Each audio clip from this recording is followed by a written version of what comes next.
नेपाल में भी जो भूकंप आया तो वहाँ भारतीय मीडिया ने, खास करके टीवी चैनल्स ने जिस तरह से कवरेज किया, उसको लेकर के बड़ी नाराजगी है। और नाराजगी सिर्फ सोशल मीडिया पे अनजान लोगों की नहीं, कई वरिष्ठ पत्रकार जो हमारे मित्र हैं, युवराज घिमरे, कनकमणि दीक्षित वगैरह जैसे लोग, उन्होंने भी ये कहा कि भारतीय मीडिया ने जिम्मेदाराना तरीके से इस भूकंप का कवरेज ठीक ढंग से नहीं किया। क्या कहेंगे आप? कनकमणि कुंडा ने कहा है, कनकमणि दीक्षित का भी ट्विटर पे आया है। उनके भाई जो कुंदा हैं जी, उन्होंने सबसे पहले उसका विरोध किया जी।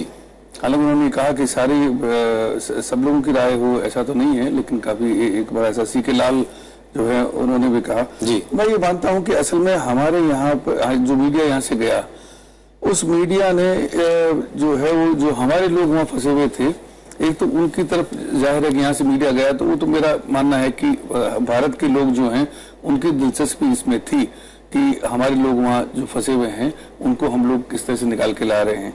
लेकिन इसके साथ में एक चीज जो हमारी मीडिया की थी वो ये थी कि भारत सरकार जो है उसकी भूमिका को थोड़ा सा बढ़ चढ़ करके बताया गया कि सब देखिए किस तरीके से मोदी जी ने तुरंत 2 महीने में किया, दो घंटे में बैठक कर ली और ये सारी चीजें कही, इतनी देर में हमारे ईंधन से इतने जहाज चल पड़े, वहां तक ठीक है।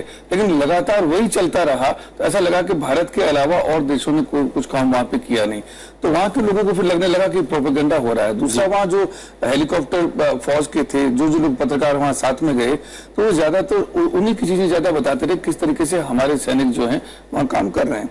पर कई खबरें जो स्थानीय अखबार थे उनमें भी आती थी कि भारतीय परिवार जो है वो किस तरह से वहां पे अटका रहा, और एक केंद्रीय मंत्री के कहने पे हेलीकॉप्टर वहां जो पहुंचा वो उन्हीं लोगों को जिनको कहा गया था उनको लेकर के चला गया।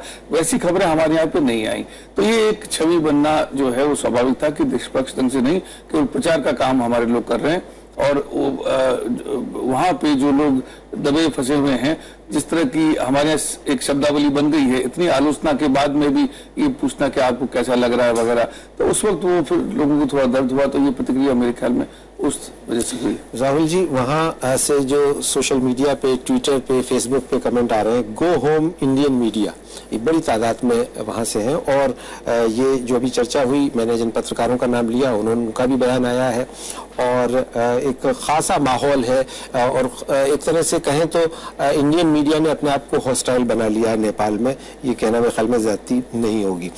ऐसे में क्या आपको लगता है कि ये भारतीय मीडिया को इस पे गौर करने की जरूरत है, कहीं कोई अकाउंटेबिलिटी की बात आती है? कुर्बान, मुझे याद आता है कि जब वहां पे राजमहल में नरसंहार हुआ था नेपाल में, उस समय मैं वहां गया था उसकी कवरेज के लिए, और उस वक्त भी मैंने भारतीय मीडिया के खिलाफ एक बड़ा आक्रोश लोगों में पाया था, पत्रकारों में भी और आम तौर पे आम लोगों में।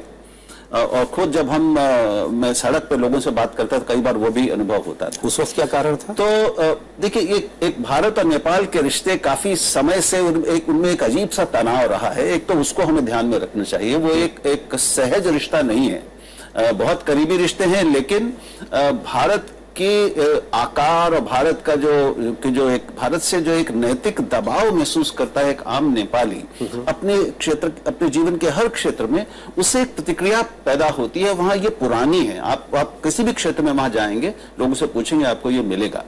तो दूसरी बात ये कि ये बात सही है कि हमारे मीडिया ने आत्मप्रचार ज्यादा किया, आत्म प्रशंसा ज्यादा की, और देखिए, जो कोई तकलीफ में होता है और छोटा होता है, वो अपने एक नैतिक स्वाभिमान को बनाए रखना चाहता है, और उस पर जब एहसान का बोझ कुछ ज्यादा लादा जाने लगे या उसको महसूस होने लगे कि ये लादा जा रहा है, तो उसकी एक प्रतिक्रिया होती है, उसको अच्छा नहीं लगता।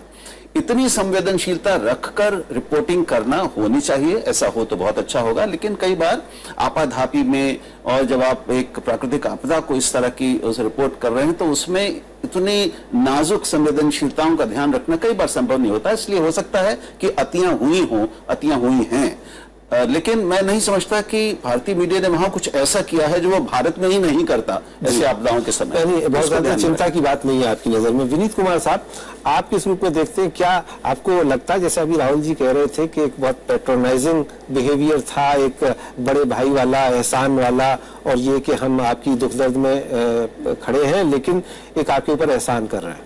नहीं, मुझे इसमें ये जो सबसे ज्यादा चिंताजनक स्थिति लग रही है कि जो रिपोर्टिंग हो रही थी उसमें शब्दों के प्रति यकीन मर गया है।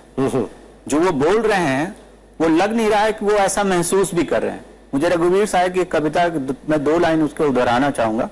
कुछ इस तरह से पंक्ति है कि 400 लोग मारे गए, दूरदर्शन दिखाता है, टूटे हुए खंडर और शहतीर अखबार बताता है, भीतर से खबरें आती है हरा कर। तो जो वो बोल रहे हैं, जो जिन शब्दों का वो प्रयोग कर रहे हैं, वो उनके चेहरे पर नहीं दिख रहा है, वो उनके विजुअल में नहीं दिख रहा है, और वो खबर नहीं खोज रहे हैं, वो उन प्राकृतिक आपदा के बीच अपने चैनल का प्रमोशन खोज रहे हैं।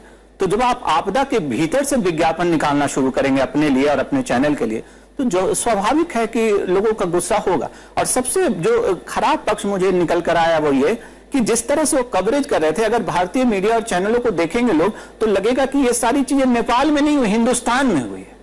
तो अगर ज्योग्राफिकली तो वो नेपाल की घटना है, लेकिन जो कवरेज वो किया गया वो उसको उन्होंने नेपाल को भारत के भीतर ले आया, और ऐसा लगने लगा कि जो प्रधानमंत्री और बाकी पूरी मशीनरी है वो नेपाल की, वो भारत की नहीं, नेपाल की है। तो ये जो विरोधाभास है, और जो एक शांत तरीके से विजुअल को समझने की है, जो संवेदनशीलता होती है, जो भाषा के प्रति, शब्दों के प्रति यकीन है, वो पूरी रिपोर्टिंग बिल्कुल मरा हुआ मुझे दिखाई। जी, प्रभाकर सिन्हा साहब जी, आप इस ट्रेंड को किस तरह से देख रहे हैं? इस ट्रेंड के जैसा कि अन्य लोगों ने भी बताया कि भारत में भी बहुत सारे जो कवरेज हुए हैं, सेंसिटिविटी के अगर मानक पे देखा जाए तो बहुत ही बुरा कवरेज है। एक उदाहरण मैं देना चाहूंगा। अब किसी के पिता की मृत्यु हो गई और टेलीविजन में ये सवाल पूछा जाए उसकी बेटी से कि आपके पिता के साथ कैसे संबंध थे। अब इस ढंग के प्रश्न सिर्फ इसमें नहीं, मुंबई वाली घटना में जब टेररिस्ट अटैक हुई, वाराणसी बम ब्लास्ट, और यहाँ ऐसे जितने भी प्राकृतिक आपदा और इस ढंग की जो दुखद घटनाएं उसकी कवरेज में मीडिया, खासकर टेलीविजन चैनल ने जिस ढंग का कवरेज किया है उसको देखकर हंसी ही आती है, और उसकी कवरेज को एक तरीके से कह सकते हैं बचकाना कवरेज है ओवरऑल। जी,